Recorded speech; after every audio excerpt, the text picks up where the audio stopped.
Good afternoon এইস কিচেনের বন্ধুরা, আজ আমি বানাবো খুবই টেস্টি এবং ইজি ব্রেড গোলাপ জামুন। তাহলে চলুন দেখে নেওয়া যাক। ব্রেড গোলাপ জামুন বানাবার জন্য এখানে আমি নিয়েছি ব্রাউন কালারের স্লাইস ব্রেড বেশ কিছুটা, আর সাথে নিয়ে নিচ্ছি 150 চিনি, 100 মিল্ক পাউডার এবং 100 খোয়া, আর ছোট এক বাটি লিকুইড দুধ, সাথে কিছুটা কেশর ভিজিয়ে রেখেছি। প্রথমে সমস্ত ব্রেডগুলো একটা ব্লেন্ডার জারের মধ্যে নিয়ে ব্লেন্ড করে নেব। দেখুন একদম শুকনোভাবে পাউডার করে নিয়েছি। একটা বড় পাত্রের মধ্যে নিয়ে নেব, আর সেই পাত্রের মধ্যে দিয়ে দিচ্ছি 1 চামচ ঘি। তারপরে দিয়ে দেবো 100 মিল্ক পাউডার এবং 100 খোয়া। এই সবগুলো একসাথে বেশ ভালোভাবে মিক্সড করে নেব।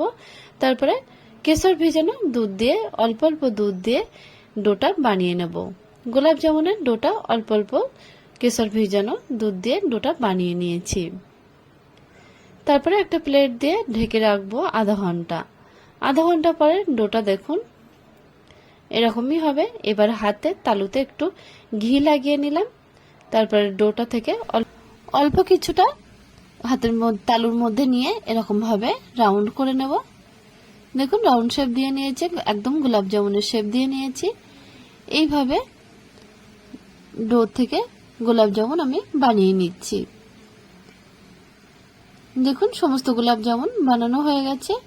এবার একটা পাত্রের মধ্যে চিনির চাশনি বানিয়ে নেব। তো এক বাটি চিনি দিয়ে দিয়েছি, অর্থাৎ 150 চিনি দিয়ে দিয়েছি, আর সেই বাটির পরিমাপে 3 বাটি জল দিয়ে দেবো। চাশনিটা হাফতার করে নেব। দেখুন ততক্ষণে আমি এদিকে গোলাপ জামুনগুলো ফ্রাই করে নেব। তো ফ্রাই করার জন্য একটা মিডিয়াম ফ্লেমে একটু কড়া বসিয়ে দিয়েছি। কড়ার মধ্যে 2 থেকে 3 চামচ ঘি দিয়ে দেবো, আর সাথে বাদবাকি সাদা তেল দিয়ে দিচ্ছি।